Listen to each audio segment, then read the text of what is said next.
परवर्ती खबर प्रधानमंत्री नरेंद्र मोदी मन की बात कार्यक्रम युवपीढ़ी को कले संबोधन कहले युवपीढ़ी ही भारतर शक्ति। परवर्ती खबर प्रधानमंत्री नरेंद्र मोदी विकसित विलेज प्रोग्राम को शुभारंभ करिसंती जहाद्वारा भारतर सीमांत गाँव विकास करिबे 400 रु अधिक युवक युवती। सेबड़े 74टी सीमांत गाँव विकास करिबा पाई मोदी सरकार खर्च करिबे 10,000 कोटी टंका। परवर्ती खबर कॉकरोच जनता पार्टी बड़ घोषणा आंदोलन शेष एबे आईनगत युद्ध आरंभ पुणी चिंतारे पड़िले प्रधानमंत्री नरेंद्र मोदी। सेबड़े सीजेपी नेता कहिसंती जे आंदोलन जदि ओ समाप्त हो जाइछि किंतु जुलाई 20 तारिख रे छात्र मानकु पुलिस बल प्रयोग करिबा पाई किए देइथिला अधिकार ताकु नै मामला दायर करा जीव आईनगत लड़ाई हबो मोदी सरकार को हजिला निद। प्रति खबर केंद्र शिक्षा मंत्री धर्मेंद्र प्रधान को इस्तीफा परे शिक्षा मंत्रालय दायित्व नेले नुआ शिक्षा मंत्री प्रहलाद जोशी। परवर्ती खबर ओडिशार अंडा प्रेमिक पाई आसिला खुशी खबर कार्टून पिछा 200 टंका सस्ता हैला अंडा दर।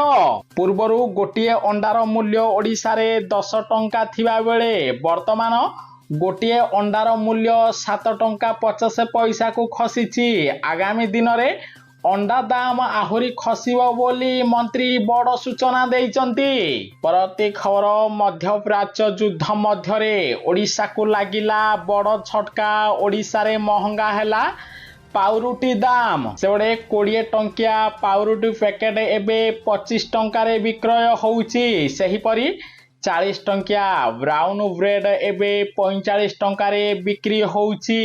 अर्थात चीनी दर बढ़िथिबारु एबे पाउरुटी दाम 5 टंका बढ़िची।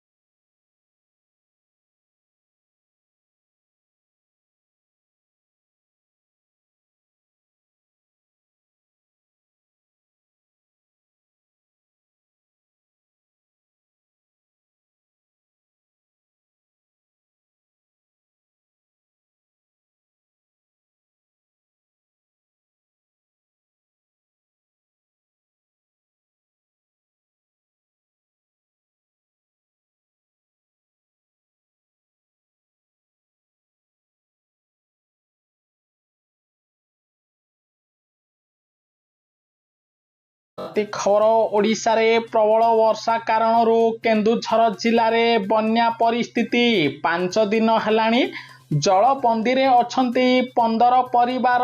सेबड़े केन्दुझर जिला हाटडीह ब्लॉक सड़ंगा नुआसाई रे बन्या परिस्थिति सृष्टि होईची। परवर्ती खबर राम मंदिर चढ़ाऊ मामला रे प्रधानमंत्री नरेंद्र मोदी नेले बड़ पदक्षेप। एबे नुआ एसआईटी टीम गठन करिबा पाई देले निर्देश।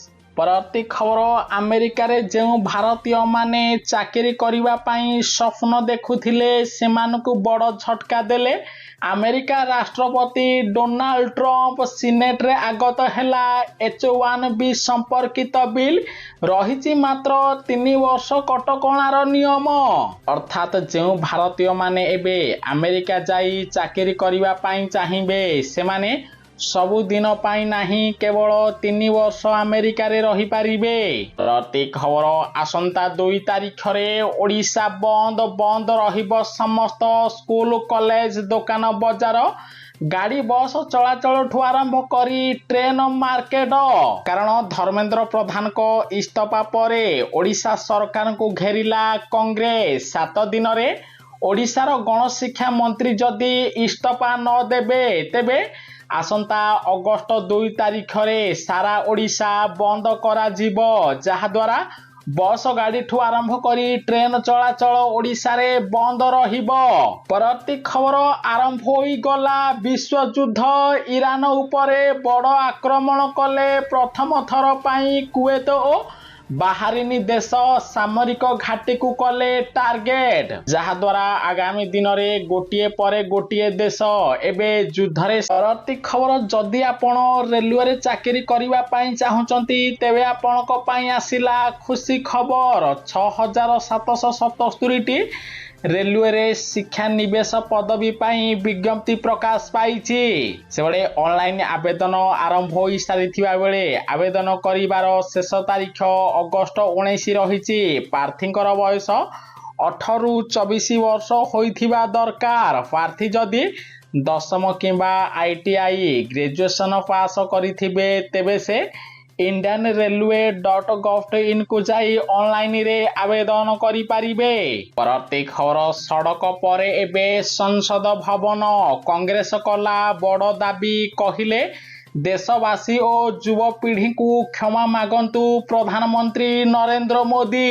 କାରଣ ଦେଶରେ ଶାନ୍ତିପୂର୍ଣ୍ଣ ଭାବରେ ପ୍ରତିବାଦ କରୁଥିବା ଛାତ୍ରଙ୍କ ବିରୋଧରେ ବଳ ପ୍ରୟୋଗ କରି ଭୁଲ କରିଛନ୍ତି ନରେନ୍ଦ୍ର ମୋଦି ବୋଲି କଂଗ୍ରେସ ବଡ଼ ଦାବି କରିଛି। ପରବର୍ତ୍ତୀ ଖବର, ପ୍ରବଳ ବର୍ଷା କାରଣରୁ ଓଡ଼ିଶାରେ ଆଜି ସ୍କୁଲ ଛୁଟି। ସେବେଳେ ଲଘୁଚାପ ବର୍ଷା ପାଇଁ ଆଜି ଜଗତସିଂହପୁର ଜିଲ୍ଲାର ସମସ୍ତ ସ୍କୁଲ ଓ ଅଙ୍ଗନବାଡ଼ି କେନ୍ଦ୍ର ଛୁଟି ରହିବ। ଏନେଇ ଓଡ଼ିଶା ସରକାର କଲେ ବଡ଼ ଘୋଷଣା। ପରବର୍ତ୍ତୀ ଖବର, ବିଶ୍ୱକୁ ଫେରିଲା ଶାନ୍ତି। 13 ଦିନ ପରେ ଇରାନ ଉପରେ ଆକ୍ରମଣ ବନ୍ଦ କଲା ଆମେରିକା। ଯୁଦ୍ଧ ବନ୍ଦ କରିବା ପାଇଁ ବଡ଼ ଘୋଷଣା କଲେ ଆମେରିକା ରାଷ୍ଟ୍ରପତି ଡୋନାଲ୍ଡ ଟ୍ରମ୍ପ। ପରବର୍ତ୍ତୀ ଖବର, ପ୍ରଧାନମନ୍ତ୍ରୀ ନରେନ୍ଦ୍ର ମୋଦି 136ତମ ମନ୍ କି ବାତ କାର୍ଯ୍ୟକ୍ରମରେ ଭୁବନେଶ୍ୱରର କ୍ୟାଚ୍ ଦି ରେନ୍ ପ୍ରସଙ୍ଗକୁ ପ୍ରଶଂସା କରିଛନ୍ତି। ସେବେଳେ ଭୁବନେଶ୍ୱରରେ କିଭଳି ବର୍ଷା ଜଳକୁ ସଂରକ୍ଷଣ କରି ରଖାଯାଉଛି ଏବଂ ଖରା ଦିନରେ କିଭଳି ବ୍ୟବହାର କରାଯାଉଛି ସେଥିପାଇଁ ସବୁ ରାଜ୍ୟରେ ବର୍ଷା ଜଳକୁ ସଂରକ୍ଷଣ କରିବା ପାଇଁ ମୋଦି ସରକାର ଦେଇଛନ୍ତି ବଡ଼ ନିର୍ଦ୍ଦେଶ।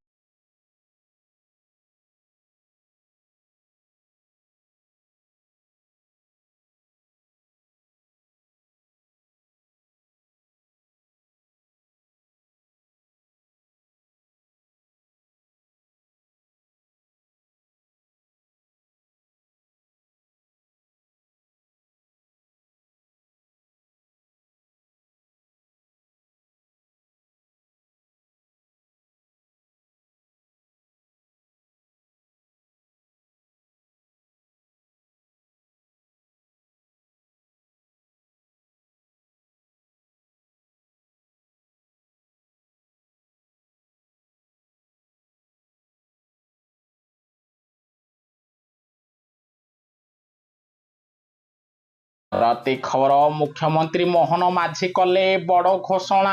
ସାରା ଓଡ଼ିଶାରେ ଆଉ 35ଟି ନୂଆ ଯୁକ୍ତ 2 କଲେଜ ଖୋଲିବ, ଯାହାଦ୍ୱାରା ଓଡ଼ିଶାରେ ଶିକ୍ଷାର ଭିତ୍ତିଭୂମି ସୁଦୃଢ଼ ହେବ ବୋଲି ମୋହନ ମାଝୀ କହିଛନ୍ତି। ପରବର୍ତ୍ତୀ ଖବର, ପ୍ରଧାନମନ୍ତ୍ରୀ ନରେନ୍ଦ୍ର ମୋଦିଙ୍କ ଦ୍ୱାରା ବସିଥିବା ବୈଠକରେ ନିଆଗଲା ବଡ଼ ନିଷ୍ପତ୍ତି। ଏବେ ଆଉ ଯିବନି କୌଣସି ରୋଗୀଙ୍କ ଜୀବନ, ଆକାଶରେ ଉଡ଼ିବ ଆମ୍ବୁଲାନ୍ସ। ଭାରତ ଆସୁଛି ଇଲେକ୍ଟ୍ରିକ୍ ଏୟାର ଆମ୍ବୁଲାନ୍ସ ସେବା, ଅର୍ଥାତ୍ ବିଦେଶରୁ ଆକାଶରେ ଉଡ଼ୁଥିବା ଏୟାର ଆମ୍ବୁଲାନ୍ସ ଆଣିବେ ମୋଦି ସରକାର। ପରବର୍ତ୍ତୀ ଖବର, ନରେନ୍ଦ୍ର ମୋଦିଙ୍କ ଶାସନରେ ଲୋକଙ୍କୁ ମିଳୁନି ନ୍ୟାୟ। କାରଣ ଦେଶର ସମସ୍ତ ଅଦାଲତରେ 5,64,00,000ରୁ ଅଧିକ ମାମଲା ପଡ଼ି ରହିଛି। ଏନେଇ ରାଜ୍ୟସଭାରେ ବଡ଼ ସୂଚନା ଦେଲେ କେନ୍ଦ୍ର ସରକାର। ପରବର୍ତ୍ତୀ ଖବର, ଏହା କେବଳ ଆରମ୍ଭ, ଆଗକୁ ଆହୁରି ଲମ୍ବା ଲଢ଼େଇ ହେବ ବୋଲି କକରୋଚ ଜନତା ପାର୍ଟିର ମୁଖ୍ୟ ଅଭିଜିତ ଦୀପକେ ମୋଦି ସରକାରକୁ ଦେଲେ ଚେତାବନୀ। କାରଣ ମୋଦି ସରକାରରେ ଏବେ ଅନେକ ଅପରାଗ ମନ୍ତ୍ରୀ ଅଛନ୍ତି। ପୁଣି ଇଥାନଲ ପାଇଁ ପରିବହନ ମନ୍ତ୍ରୀ ନୀତିନ ଗଡ଼କରୀଙ୍କ ଇସ୍ତଫା ଦାବି କରିବ କକରୋଚ ଜନତା ପାର୍ଟି ବୋଲି ସୂଚନା ମିଳିଛି। ପରବର୍ତ୍ତୀ ଖବର, EMI ଟଙ୍କା ଖାଉଛି ଭାରତର 60% ଆୟ। ଋଣ ଜନ୍ତାରେ ଭାରତୀୟ ପରିବାର ପାଖାପାଖି 60% ଭାରତୀୟ ଲୋକ EMI ଟଙ୍କା ପ୍ରତ୍ୟେକ ମାସରେ ଭରୁଛନ୍ତି ବୋଲି କେନ୍ଦ୍ର ସରକାର ଦେଲେ ବଡ଼ ସୂଚନା। ପରବର୍ତ୍ତୀ ଖବର ଏବେ ଖାଲି POK ଉପରେ ଆଲୋଚନା। ପାକିସ୍ତାନକୁ ତାର ଭୁଲ ପାଇଁ ଜବାବ ଦିଆଯିବ। କାର୍ଗିଲ ବିଜୟ ଦିବସରେ ପାକିସ୍ତାନକୁ କଡ଼ା ଚେତାବନୀ ଦେଲେ ପ୍ରଧାନମନ୍ତ୍ରୀ ନରେନ୍ଦ୍ର ମୋଦି। କହିଲେ ପାକିସ୍ତାନର POK ଭାରତରେ ମିଶିବ। ପରବର୍ତ୍ତୀ ଖବର ଅଯୋଧ୍ୟା ଓ ବଦ୍ରିନାଥ ମନ୍ଦିର ପରେ ତାମିଲନାଡୁ ମନ୍ଦିରରେ ହୋଇଛି ଦାନ ଟଙ୍କା ଚୋରି। 8 ଅଧିକାରୀଙ୍କୁ ନିଲମ୍ବିତ କଲେ ତାମିଲନାଡୁ ମୁଖ୍ୟମନ୍ତ୍ରୀ ଥଲାପତି ବିଜୟ। ପରବର୍ତ୍ତୀ ଖବର ସଂସଦ ଭବନରୁ ଗର୍ଜିଲେ ରାହୁଲ ଗାନ୍ଧୀ। କହିଲେ ଛାତ୍ରଙ୍କ ଉପରେ ଲାଠିଚାର୍ଜର ନିର୍ଦ୍ଦେଶ ପୁଲିସକୁ କିଏ ଦେଇଥିଲା? ଗୃହମନ୍ତ୍ରୀଙ୍କୁ ଲେଖିଲେ ଚିଠି। ପରବର୍ତ୍ତୀ ଖବର କୃଷ୍ଣ ସାଗରରେ ଘନେଇଲା ବିପଦ। 5 ଭାରତୀୟ ନାବିକଙ୍କ ମୃତ୍ୟୁ ପରେ ମୋଦି ସରକାର ହେଲେ ସତର୍କ। ଏବେ ଭାରତୀୟ ନାବିକମାନଙ୍କୁ ସୁରକ୍ଷା ଦେବ ଭାରତୀୟ ବାୟୁସେନା ମୁତୟନ କରାଯିବ।